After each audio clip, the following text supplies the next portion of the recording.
The rest of the 2006 championship season was a four-way fight between Zakanovic, Elsgood, Johnson and Harris. Zakanovic, in Black Betty, went on to win the series in the penultimate round at the Gold Coast. By 2007, Zakanovic and Damien White had both moved on to the V8 Supercar Development Series. However, new names continued to impress.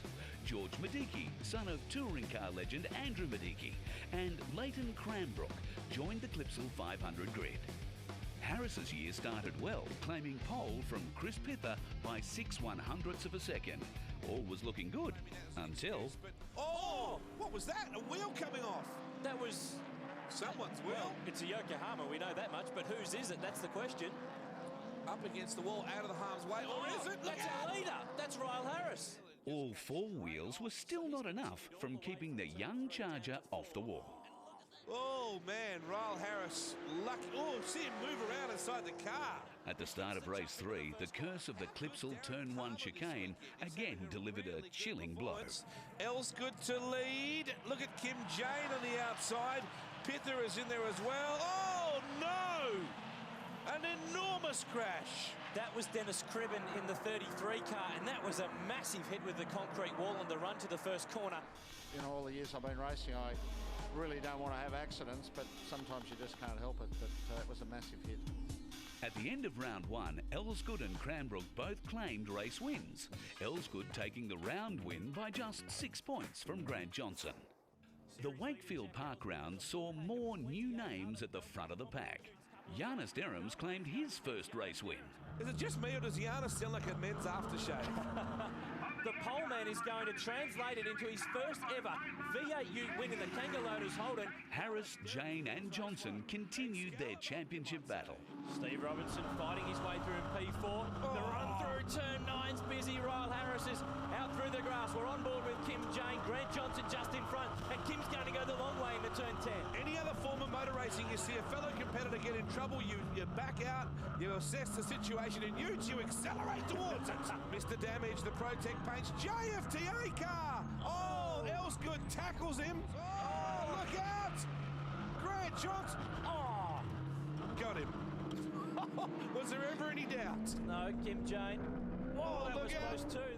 Former Waratah Ben Dunn also celebrated his first race win. Drive. He will lock up the field here. Excellent run. He'll be pumped with that. That's a great result. In the final race, Dunn and Derhams both were keen for the champagne. But Giannis Derhams is applying the blowtorch. It's definitely on Ben Dunn's mind. He's had a bit of a lock-up. Oh, no! Gone. In the final laps, Derhams is in command from Ryle Harris and goes on to claim his first ever round win. But off the final turn, Giannis Derhams is going to get 2 wins from 3 starts and win his first ever round in the Yokohama V8 Ute Series. And hanging off the wall was Damien Ice White, the principal of WPR Racing, congratulating him. So well done. Elsgood and Johnson are now 1-2 in the series and about to set up one of the fiercest championship battles in V8 Ute history. Andrew Fisher was new on the scene in 2007. Renowned for doing his best work on Sundays, the Jesus for Life driver had a heavenly debut. He's moved on to the inside of the last corner. He's pulled it off. Can he get down to the checkered flag first? This is it all happening. Oh, he's gear! Oh, hear that? Now it's a drag race. Ford and Holden, Kim Jane and Andrew Fisher. Fisher's up the inside. He's going to steal race 2. Oh, Kim Jane had it. It was there. He could smell it. He could see it. It's all over. Yeah, maybe somebody was watching him. What a better day is there than to actually win a race for the Jesus Ute. It was great out there, had a great time, and it was a great result. Fisher's fame was short-lived, however, drawn back to the dark side mid-race. Look at this. It's all happening. Oh, Andrew Fisher! Off the road and through the side. Grab a gear. Go, go. Oh, he needs some divine intervention here. Scott Fleming somehow misses the back of the Ford. Grant Johnson was back on top following the Eastern Creek round. However, the battle between the Perth roofing expert and the former Sydney football star was about to reach a new level as they headed north for the halfway point of the season. Grant Johnson does not get any better than that or any more even than that. The Ford versus Holden drag to the first corner, but Grant Johnson should take it. He has the inside line. Jane assassinated his championship early in race 3. They're all trying to fight their way back through, and there's a bit of a touch in the background there. That's Kim Jane off the circuit, and over goes the Trading Pace Commodore. Matt Kingsley's involved. There's carnage everywhere. The Yokohama replay on board with Kim Jane. Charlie Kovacs to the right. But you can see the white car of Fisher locked the brake. Moorhead then balked. The car behind him balked, and then Charlie had no option, but he swerved left, which unfortunately, unbeknownst to him, took out Kim Jane. You see the contact there, and then Jane in turn took Kingsley out. That's a nasty, nasty hit. They're doing 165 k's an hour there. Elsgood and Johnson went on to fight out the last few laps and delivered the closest finish in V8 Ute racing history by just 1/100th of a second. Grant Johnson's keen to squeeze across, but they're going to go side by side. They're rubbing panels through 2 and 3. Who's got more horsepower? It's going to be a sprint. I cannot believe, after saying no bump and grind, and here comes Grant Johnson as they click another gear. Oh, it's so close. It's going to be so tight. Elsgood gets there. Amazing. 1/100th of a second. So we've gone from the best passing manoeuvre in the category's history to the closest finish. Brilliant stuff. At the halfway point of 2007, only 1 point separated Elsgood from Johnson.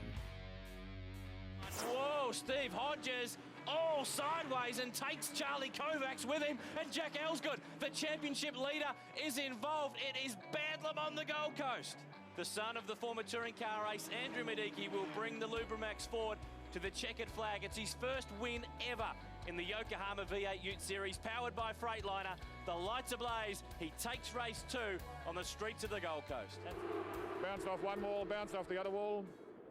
5G impact. Royal Harris has done the right thing. He's got himself on the left-hand side for turn 1. Oh, there's contact. Harris goes around. He did the right thing, but it didn't work out. This is the Yokohama replay. Ah, Leighton Cranbrook launched into the air. And was that a case of 2 young guys not giving enough room? I got a good start. I got in front of him, come across, come around the little bit, the right bend before the start, hit the brakes, and he's just decided to try and go up the outside of me where there's absolutely no room. There's half a car room there, and he's just absolutely smashed my car, bent on my steering, put me in the wall and spun me out, and he's taken himself out of the race as well, so it's just a real stupid thing to do. In the Yokohama V8 Utes, powered by Freightliner, he takes the checkered flag, he clinches the round win, and more importantly, he pulls back 8 points, absolutely vital on Jack Elsgood. The penultimate round at Simmons Plains was a major turning point for Johnson. In the final race, Johnson and Elsgood again ran side by side. Fruit Juice's Holden has a wonderful run down the back straight, but he's going to be on the wrong side for turn 7. The DBA in car. Oh, Grant Johnson! The back snaps out at turn 7, and around he goes now. Will they miss him? He backs off the circuit out of harm's way. But if ever there was a championship-changing moment, that could have just been it. Leadfoot Leighton Cranbrook went on to claim the round, while Johnson was starting to show the strain of an intense year of competition. One word for her, I'm gutted. Absolutely gutted. The 2007 championship was on the line. Fast forward to Phillip Island, a fantastic driver's circuit 2 hours southeast of Melbourne, home of Australia's MotoGP round, a track with enormous motorsport heritage dating back to 1956. Jack Elsgood leading the championship. He has a nice buffer over Grant Johnson in the Grove Fruit Juice's Holden. Jane was pressuring Johnson early in race 1. Too wide through turn 1. Is still impressive stuff, and Johnson is going to argue on the exit of Southern Loop. A little bit of a rub. Kim Jane gets a little bit sideways, but Johnson is equal to the task. He's on the outside for the sweeper, but he'll sneak across and take the spot. I can't believe. However, Johnson again folded. The Grove Fruit Juice Commodore locking up. The brakes at Honda corner. Oh, Johnson's in deep. He loses the rear. Kim Jane sneaks past. Gary Baxter as well. He's got to pick it all back up. Oh, no! He's juiced it up and spun it around. Fisher and Medecki ran side by side. Fisher going on to win the Rookie of the Year award for the season. Medecki says, I haven't given up yet. I'm going to stick on the outside. Elsgood maximised his championship points haul, going into race 2 with a 50-point advantage. Jack Elsgood, the championship leader, takes race 1 at Phillip Island. Can't keep it on the road. Race 2 set up another fascinating scenario. However, Elsgood was caught out early in the race. He's not going to pull it up. Oh, careful, careful. George Medicki's there. He hits Leighton Cranbrook. The world has gone crazy at the Southern Loop. Jack Elsgood is off the road. And Medecky gets tangled with Cranbrook. I just don't think Rob Jarvis.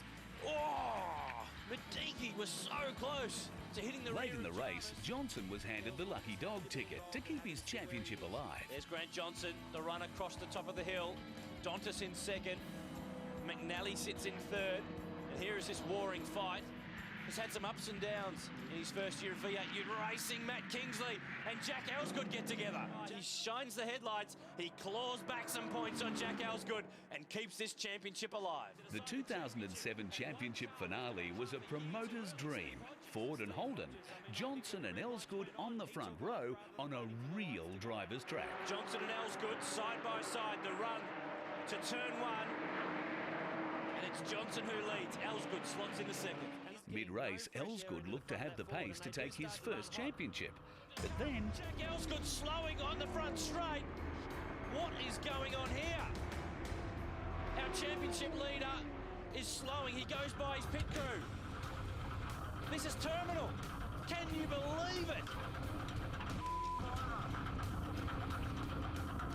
This year has been ultra competitive. That is simply not fair. Can you believe it? Grant Johnson, the final turn in the 2007 Yokohama V8 Ute Series, powered by Freightliner. He's going to get the race. He's going to get the round. He is the champion. At the end of the season, Johnson won by just 15 points from Elsgood, with Kim Jane back in third. It was almost too good to be true. Yeah, they were on the radio, and I was trying to actually get to the radio to turn it off. I didn't want to know. Yeah, I just tried to just get it out of my mind and just keep driving and keep it on the track and stay in front of Kim for the round win as well. Elsgood robbed of the title that continues to elude him. Bridesmaid for the third year in a row. I can't believe it, but it happened. And as I said to you many times before, you know, something usually does happen in Ute racing. No biff on that part. I think we had a brake duct come undone or something like that.